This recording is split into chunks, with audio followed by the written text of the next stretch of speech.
നമസ്കാരം. ഈശ്വര ആരാധനയിൽ പുഷ്പങ്ങൾക്ക് വലിയ സ്ഥാനമാണുള്ളത്. ഓരോ പൂവും ഓരോ പ്രത്യേക ഗുണത്തെയും ദൈവത്തെയും പ്രതിനിധീകരിക്കുന്നു.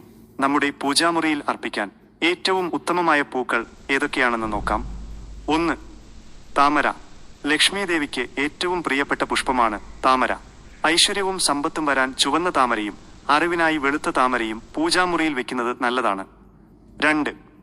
തുളസി. ഹിന്ദുധർമ്മത്തിൽ ഏറ്റവും പവിത്രമായി കരുതുന്ന ഒന്നാണ് തുളസി.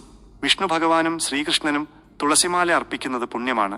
വീടിനുള്ളിലെ വായു ശുദ്ധീകരിക്കാനും പോസിറ്റീവ് എനർജി നിറയ്ക്കാനും തുളസി സഹായിക്കുന്നു. ശ്രദ്ധിക്കുക, ശിവപൂജയ്ക്ക് സാധാരണയായി തുളസി ഉപയോഗിക്കാറില്ല. 3. തെച്ചി, ചെത്തി. ഭഗവതിക്കും ഗണപതിക്കും ഏറെ പ്രിയപ്പെട്ടതാണ് ചുവന്ന തെച്ചിപ്പൂക്കൾ. നമ്മുടെ പ്രാർത്ഥനകൾക്ക് ഫലം ലഭിക്കാനും തടസ്സങ്ങൾ മാറാനും തെച്ചിപ്പൂക്കൾ കൊണ്ട് അർച്ചന നടത്തുന്നത് ഉത്തമമാണ്. 4. കൂവളം. ശിവഭഗവാന്റെ പ്രിയപ്പെട്ട പൂജാവസ്തുവാണ് കൂവളത്തിന്റെ ഇലകൾ. ശിവരാത്രിയിലും തിങ്കളാഴ്ചകളിലും കൂവളത്തില കൊണ്ട് പൂജിക്കുന്നത് ജന്മപാപങ്ങൾ അകറ്റാൻ സഹായിക്കുമെന്നാണ് വിശ്വാസം. 5. നന്ദ്യാർവട്ടം.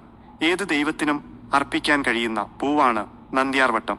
ഇതിന്റെ വെളുത്ത നിറം മനസ്സിന്റെ ശുദ്ധിയെയും ശാന്തിയെയും സൂചിപ്പിക്കുന്നു.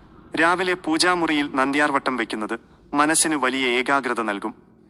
പ്രത്യേകം ശ്രദ്ധിക്കാൻ, നിലത്ത് വീണ പൂക്കളോ വാടിയ പൂക്കളോ ദൈവത്തിന് അർപ്പിക്കരുത്.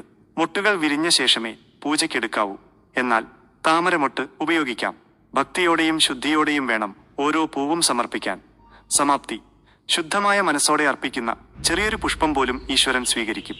ഈ അറിവ് നിങ്ങൾക്ക് ഉപകാരപ്പെട്ടുവെങ്കിൽ മറ്റുള്ളവരിലേക്കും പങ്കുവയ്ക്കുക. നന്ദി.